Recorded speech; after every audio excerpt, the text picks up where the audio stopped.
Maatis hidhaan qeerroowwan magaalatti maqaa shaneetiin qabanii hidhuu itti fufee kan jiru yeroo ta'u miseensonni hojjettoota mootummaatis kanneen 23 gahan hojiirraa gaggeeffamuun harka namaa eeggachaa jiran jechuun jiraataan magaalaa Masalaa tokko BBS'tti himee jira.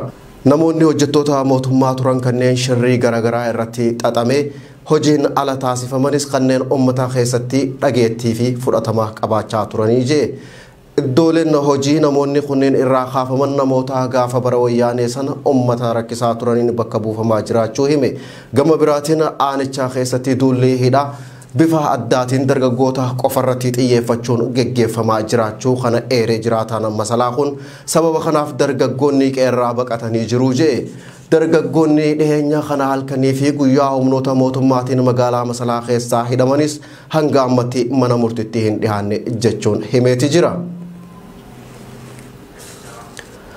Shawaa bahaa Anaafantaallee keessatti Oromoonniitu humnoonni mootummaa hidhaa fi saamicha nurratti raawwachaa jiru jechuun himatan akka jiraataan achirraa yaadanuu kenne tokko himutti namoonni horiin jalaa hidhamee baafachuuf maallaqaa humnaa olii gaafatamaa jiru. Amina Muhammad dabalataa oduu tanaa isinitti himti. Godina Shawaa bahaa Anaafantaallee keessatti Oromoonniitu maqaa baa'oo shaneetiin haleella nurratti raawwatamaa jira jechuun komii dhiyeessanii jiru. Jiraattonni Oromoo Anaafantaallee naannawa Matahaaraa jiraatan Oromoonniitu humnoonni mootummaa maqaa baa'oo shanee jedhuun hidhamaa ajjeefamaa fi loon keenyas nu jalaa hidhaman baafachuuf ammoo maallaqa humnaa olii gaafatamaa jira jechuun komii isaanii dhiyeessanii jiru. Horiin hidhaman kunniin dirree kubbaa Matahaaraa keessatti walitti qabamuun beela fi dheebuun dhumataa jiru ja'a jiraatan naannichaa yaadanuuf kanne kun. Gama biraatiin beelladoota dhumatan kana baasuuf re'een takka qarshii 100 takka gaala fi harreen qarshii 500 abbootirraa fudhataa jiru ja'a namni yaadanuuf kanne kun. Humnoonni achitti bobbaafamuun horii uummataa qabanii maallaqa gaafataa jiran kun raayyaa ittisa biyyaa humna addaa fi milishoota mootummaati. Namoonni akka Wadaay Waariyoo Asaaboot, Abdallaa Araboo Burqaa, Huseen Muusaa Sayid, Wadaay Ninni, Asaaboot Muhammad, Alii Roobaa Baccallaa, Boruu Raaree Boruu fi namoonni maqaan adda hin bahin warra horii isaanii hidhame baafachuuf osoo deeman hidhaman. Komii uummataa kanarratti bulchaa Anaafantaallee obbo Abduu Jabbaaritti bilbilee sagaleen natti hin dhagahamtu takka turaanaa bilbilaa jedhanii nutis waadaa eeggannee takka turree yoo bilbiluuf bilbilli isaanii hiyyaama garuu hin kaasan. Biyya Iraanii fi Saawud Arabiyaa keessatti adabbiin du'aa hammaachuun gabaafame. Dhaabbanni mirga dhala namaatiif falmu Amnesty International gabaasaa baaseen bara 2020 takka keessa guutuu addunyaatti adabbii du'aa raawwataman keessatti olaanaan Iraanii fi Saawud Arabiyaa keessatti raawwatamuu ibse. Dhaabbanni kun bara 2020 takka keessa biyyoota addunyaa 18 keessatti adabbiin du'aa raawwatame kan bara isa dura turerraa harka 200 akka dabalee himee jira. Iraan bara 2020 keessa namoota 246 du'aan adabdee turte bara 2020 takka keessa namoota 30 takka du'aan adabuun guddina mul'ateef gahee isa olaanaa qabattee jirti. Akka gabaasa Amnestytti Iraan keessatti adabbiin du'aa kan akkaan dabalaa jiru dhimma daddabarsaa baalaa sammuu hadoochuun wal qabatee yeroo ta'u kun sarbamaa seera idil addunyaati. Adabbiin du'aa garuu yakka beekaa lubbuu namaa dabarsuutiin ala jiruuf hojiirra ooluu hin qabu jee. Saawud Arabiyaanis lakkoofsa namoota du'aan adabduu dachaan dabaluu bara 2020 takka keessa namoota 65 irratti murtichaa raawwatu Amnesty International ibsee jira.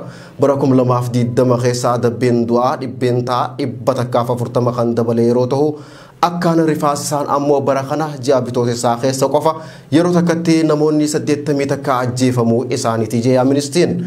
Chaayinaan waggaatti namoota hedduu du'aan adabuun kan beekamtu yeroo taatu ragaan isaanii dho'isaa biyyaa tahee waan hin baaneef kan bara kanaa keessattis akka hin hammatamin kana ibse Amnestiin. Veetnaamii fi Kooriyaa kaabaa keessattis lakkoofsi namoota adabbii du'aan galaafatamanii guddaa tahullee lakkoofsi mirkaneeffatuun ulfaataa ta'uu hime. Somaaliyaa keessatti lakkoofsi namoota adabbii du'aan ajjeefamanii 10 takka irraa gara 20 takka, Suudaan kibbatti 2 irraa gara 9tti, Yamanitti 5 irraa gara 14 dabalu gabaasni kun addeessee jira. Hojii gaggeessaan Amnesty International Agnes Kalamard biyyoonni hedduun yakka dhaabuuf maloota biraa fayyadamurra adabbii du'aa filatuun mirga namoomarra gaaga'amni guddaan yeroo gahaa jirutti mirga lubbuun jiraachuu namaaf kabaja hin kennine jedhan. Ogurri ittisaa koovidiif kaayamee ture ka'uun wal qabatee biyyoota addunyaa 56 keessatti murteena adabbii du'a 2052 abbootii seeraatiin murtaa'uu fi kunis kan bara 2020 irraa harka 40 caaluun ibsameeti jira. Ministeerri dhimma alaa Raashiyaa oduu pirezidaantii Putiin dhukkubsatan jettu soba taasisanii jiru. Ministeerri dhimma alaa Raashiyaa Laavrov oduun Mr. Putiin dhukkubsatan jettu waan dhugarraa fagaate fi haalli fayyaa pirezidaantichaa gaarii ta'uu himaniiti jiru. Aminaa Mohammad ammas dabalata qabdi. Oduun pirezidaantii Raashiyaa Vilaadimir Puutiin dhukkubsata jettu soba ta'uu ministeerri dhimma alaa beeksisee jira. Erga lolli Raashiyaa fi Yuukireen dhoohee kaasee pirezidaantiin Puutiin dhukkubsataa akka jiran himamaa jira. Garuu ministeerri dhimma alaa Raashiyaa Sergey Lavrov dilbata kaleessaa ibsa kennan keessatti oduun pirezidaantichi dhukkubsatuu soba jedhanii jiru. Dabaluunis mallattoon dhukkubsatuu pirezidaanticha mul'isu hin jiru jedhanii jiru. Waa'ee Puutinii fi fayyaa isaanii dubbachuun Raashiyaa keessatti yaaddessaadha. Lammiileen biyyattii kamuu bakka jiraatanii fi miidiyaaleen biyyattiis waa'ee Puutiin maqaa kaasuun akkaan sodaatamaadha. Dippiloomaasiin Raashiyaa tokko turtii TV TF1 waliin godhan keessatti mallattoonii fi dhukkubsachuun isaanii waan mirkaneessu hin jiru jedhan. Ministeerri dhimma alaa Laavrov Puutiin jaan kololeessaa dabre ganna 70 guutuu isaanii eeruun yeroo hundaa isaan waltajjii irratti haasaa godhuu fi ibsa kennuu agarta. Kanaaf wanni fayyaa isaaniif yaaddessu hin jiru jechuun oduu Puutiin dhukkubsachuu odeeffamuu dhara godhan. Oduun akkanaa madda qabatamaa kan hin taane fi kanneen oduu asii fi achi odeessaniin kan bocame jedhan. Puutiin ganna 20 taayitarra nama turanii fi gurraandhala 24 bara 2022 ammoo Yuukireen irratti duula waraanaa labsuun kan yaadatamudha. Lolli kunis lubbuu kuma hedduu kan galaafate yeroo ta'u buqqaatii erga lola addunyaa lammaffaas Awurooppaa mudatu isa olaanaadha. Bakka tarkaanfilee fudhatanii fi jiraatan hundatti humna koomaandoo addaa dhibbootaan lakkaa'amu sa'aatii 24 eegumsa cimaa godhan. Sababni isaatis Puutiin nama tika Sooviit waan turaniif yeroo lolli jiru aggaammii Hamaas irratti waan beekaniif jedhama. Puutiin meeshaalee teekinooloojii itti hin fayyadamanis jedhama. Sababni isaa intarneetii kan qabu CIA Ameerikaati jedhanii amanu jedhama.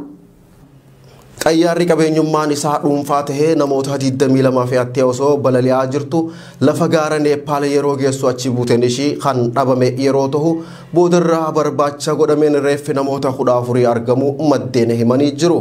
Aangawoonni biyyattii akka himanitti eeruu namoota naannoo sanitti ibidda arganiitiin gareen xayyaarichaa barbaaddu garas kana imalan yeroo ta'u gabaasa Reuters baaseen ganama har'aa reeffi namoota 14 argamuun ibsamee jira.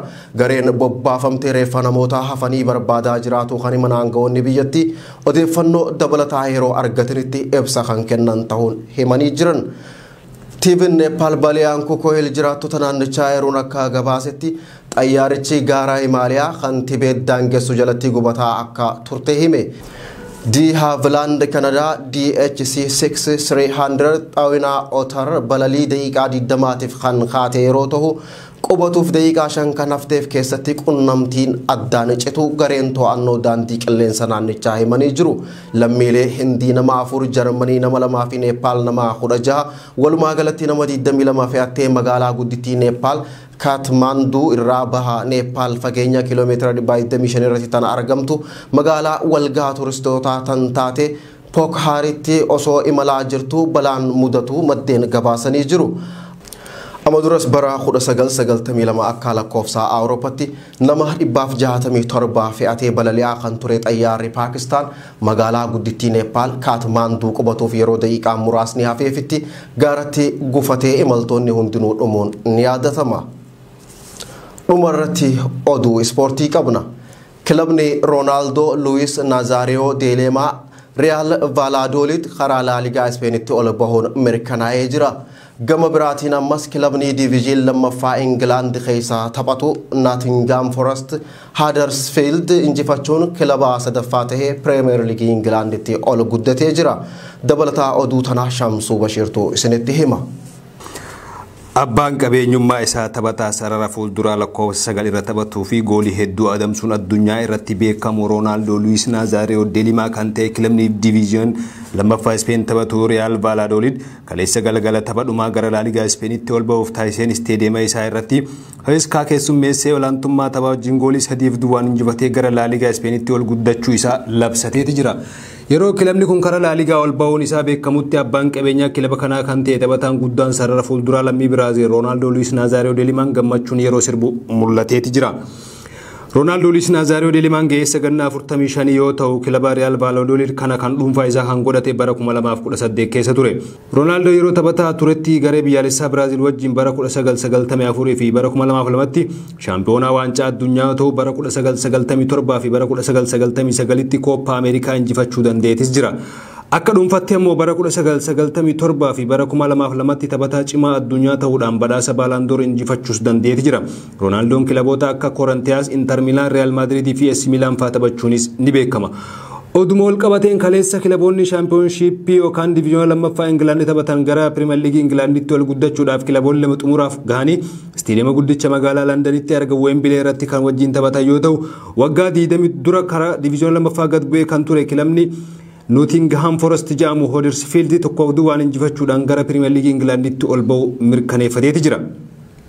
Gama oduu jijjiirraa taphattootaatti yoo dabaru taphataan urjii lammii Senegaalii fi kilaba warra Marsiisaa Liverpool kan taphatu Sadio Maaneen kilabicha